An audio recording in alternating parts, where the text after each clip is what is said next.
Yes. In the church.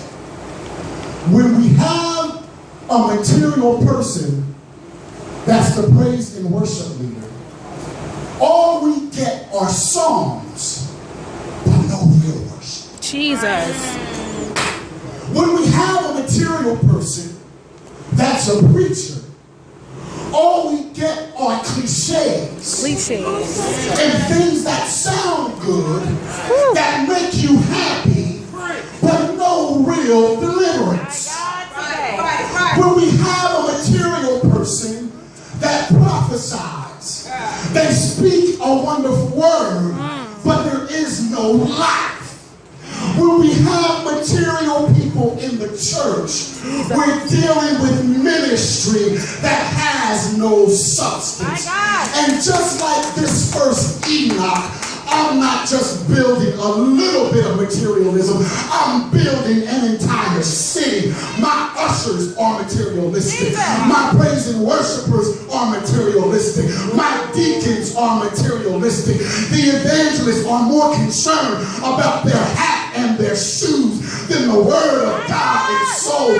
They won't go out to the street and talk to that prostitute. They don't want to touch that drug addict because they're building on materialism. But I want an Enoch that has my spirit. I want an Enoch that's going to walk with me. I want an Enoch that will build my kingdom. Jesus. This first Enoch had no substance to who he was whatsoever.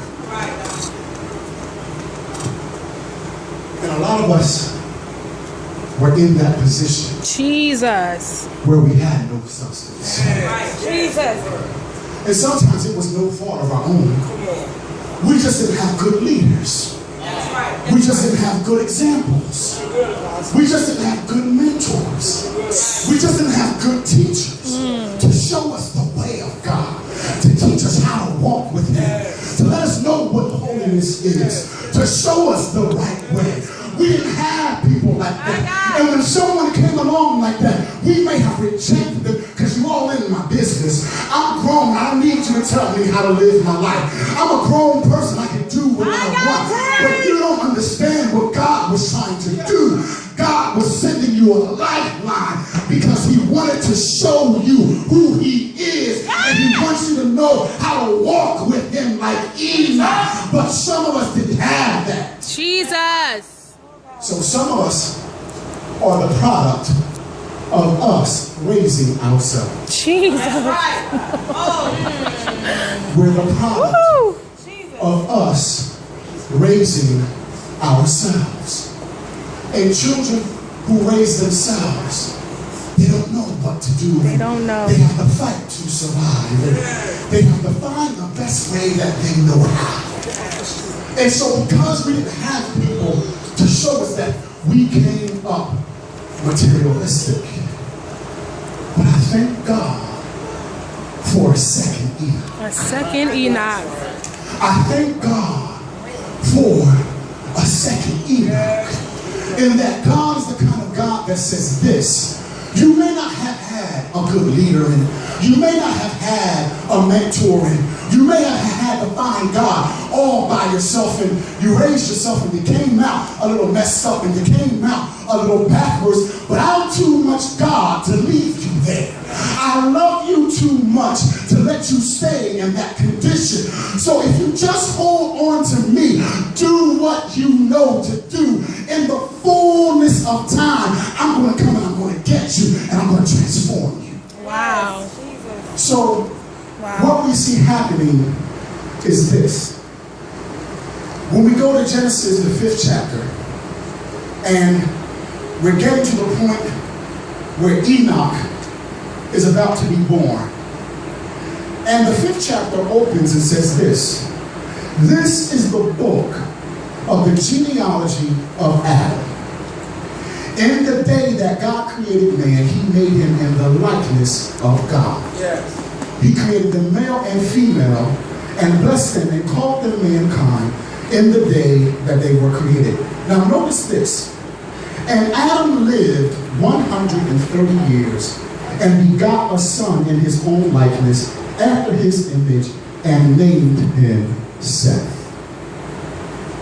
Did you notice something here? Here God is talking about the genealogy of Adam, starting with man, and then when Adam had kids, but he did not mention Cain and Abel. He started with Seth. That's good. Abel was dead. So as God, there's no need of me mentioning something that's dead. Stop asking me about him. I killed that relationship. It's dead. I have nothing to say.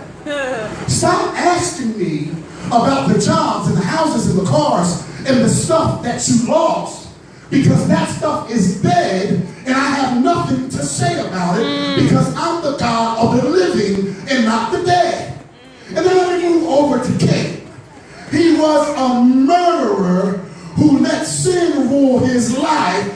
I have nothing to say about folks that let sin rule their lives. Jesus. I ain't got nothing to say about a murderer.